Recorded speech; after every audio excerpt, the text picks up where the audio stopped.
Thank you. And I stand with you wholeheartedly in solidarity for the freedom and independence of the United States of Biafra, for the protection and the prosperity of the Christians in Biafra and in Nigeria, for the defeat and definitive ending of the Jihad in Nigeria and around the world. Because that is what unites us together today. I also come to you as the children of a family that was exiled from the last caliphate, the Ottoman Empire, the last large imperial caliphate, the Ottoman Empire.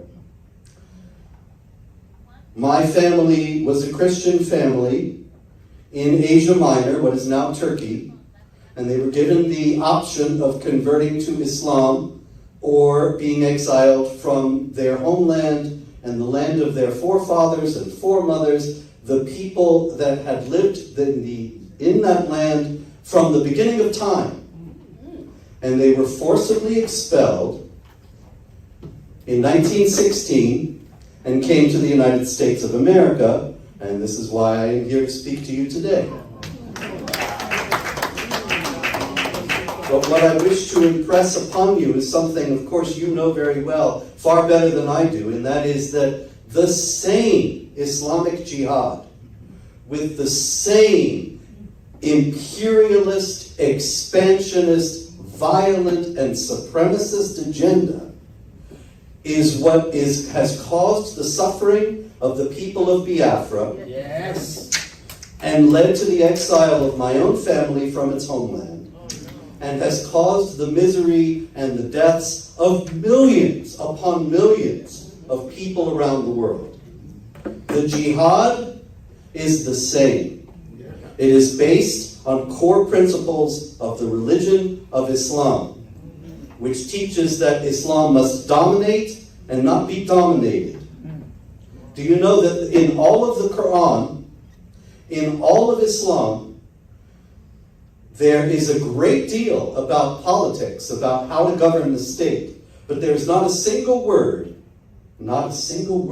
about Muslims and non-Muslims living together as equals in peace.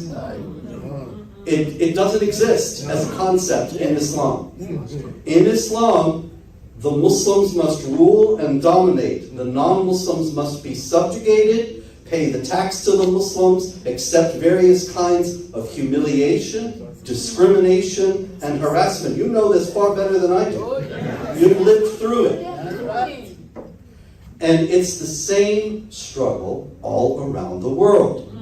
Everywhere in the world where there are Muslims living together in close proximity with non-Muslims, everywhere, the Muslims do violence to the non-Muslims. The Muslims try to expand their territory at the expense of the non-Muslims.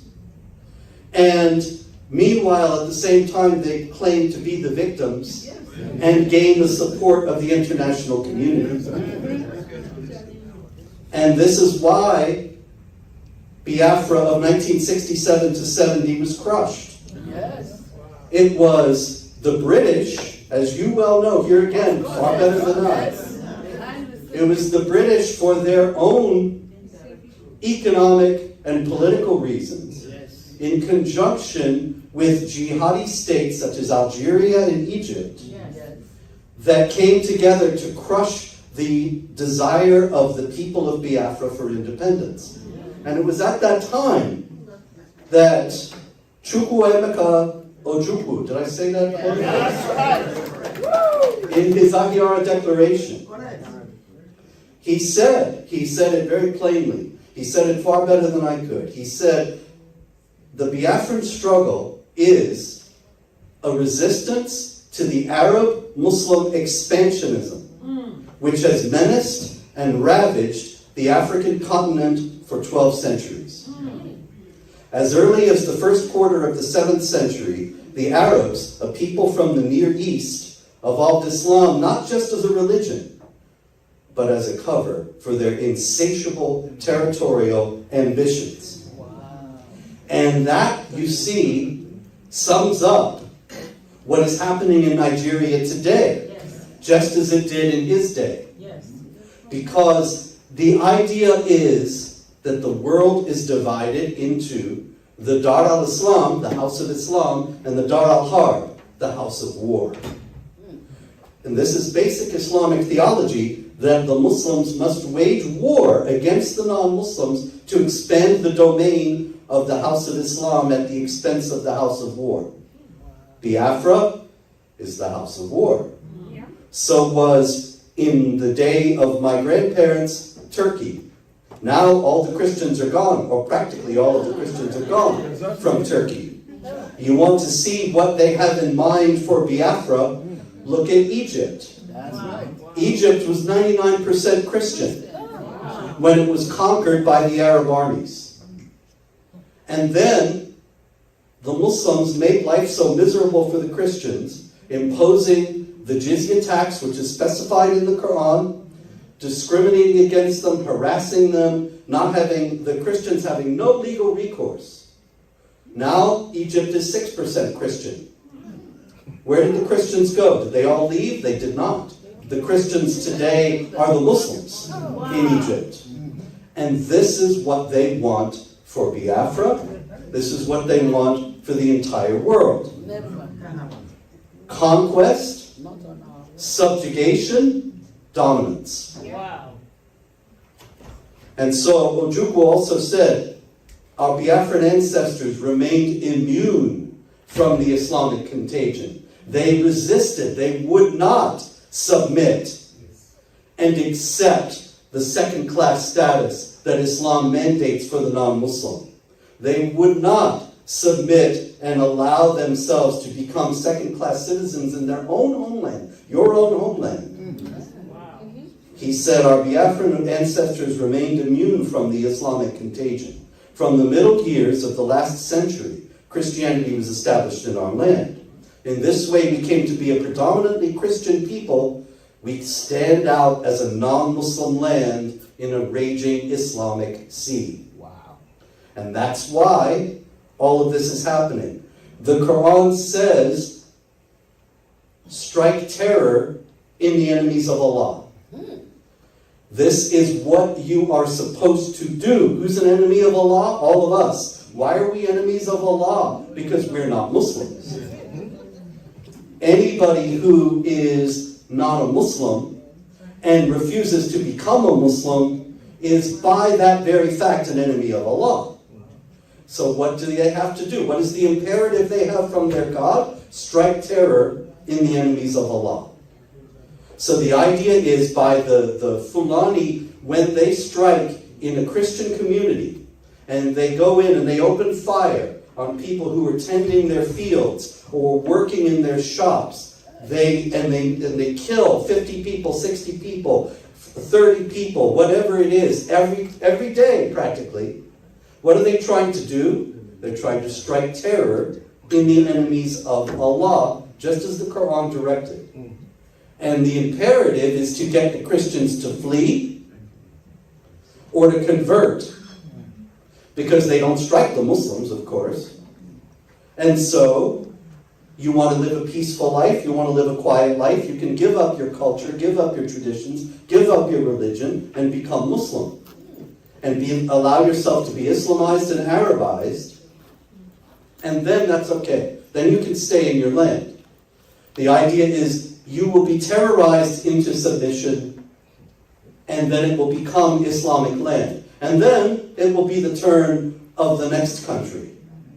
You know, I have a website, Jihad Watch. It's the only news site in the world that tracks jihad activity every day. And every day, practically, there's news, terrible news from Nigeria, as you well know. But I'll tell you something else. I have categories that make it easier for people. If you want to know all the news, going back 22 years now, of jihad in Nigeria, you can go to my Nigeria category and read all the stories. It's terrible reading. And there was a country that I did not have any news at all for. I didn't have a category for because there was never any jihad activity in it. And that was Benin, west of Nigeria. Yes. Nothing for many years. A few years ago, ISIS struck in Benin. And then again, and then again. I had to make a new category for Benin. And the idea is, you see, everywhere they go, they will expand the jihad, continue the jihad, and once they have subdued one territory, they move on to the next. Yeah. And so it's all the same jihad. I am here because of Islamic jihad. Many of you are here as well because of Islamic jihad. Yes. The struggle for freedom of the people of Biafra is the same struggle as that of my family and the same struggle as anyone who has ever been a victim of jihad around the world. It's all the same. One more quote from General Ojukwu. It is now evident why the fanatic of Arab Muslim states like Algeria, Egypt, and the Sudan have come out openly and massively to support and aid Nigeria in her present war of genocide against us. These states see militant Arabism as a powerful instrument for attaining power in the world. Biafra is one of the few African states untainted by Islam. Therefore, to militant Arabism, Biafra is a stumbling block to their plan for controlling the whole continent. Wow. You have, in Europe, Muslim migrants streaming into the old countries of Europe. And what is happening? More conflict.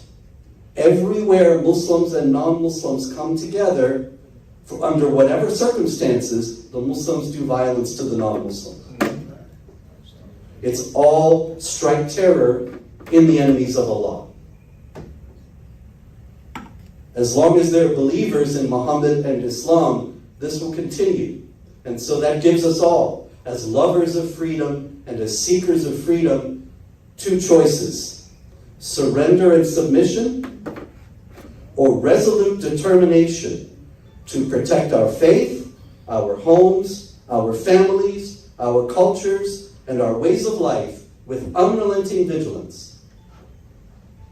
And that is the choice that is before us all today. And so it's once again a tremendous honor for me to be here, to hear the inspiring words of Dr. Oromo, and I echo her call that all of us have to fight, all of us have to stand up. Yes. And if we don't, we know what will happen. All we have to do is look at the Islamic world, much of which used to be called the Christian world, and we can see what will happen. And so, somebody earlier on was saying, while there's life, there's hope. I was born in the state of South Carolina, and the state motto of South Carolina is Dum Spiro Spero, which is Latin, while I breathe, I hope. And so it is with that hope, that is a joyful hope in our Lord Jesus Christ, that I say to you that freedom will prevail. Yes. And Biafra will be free.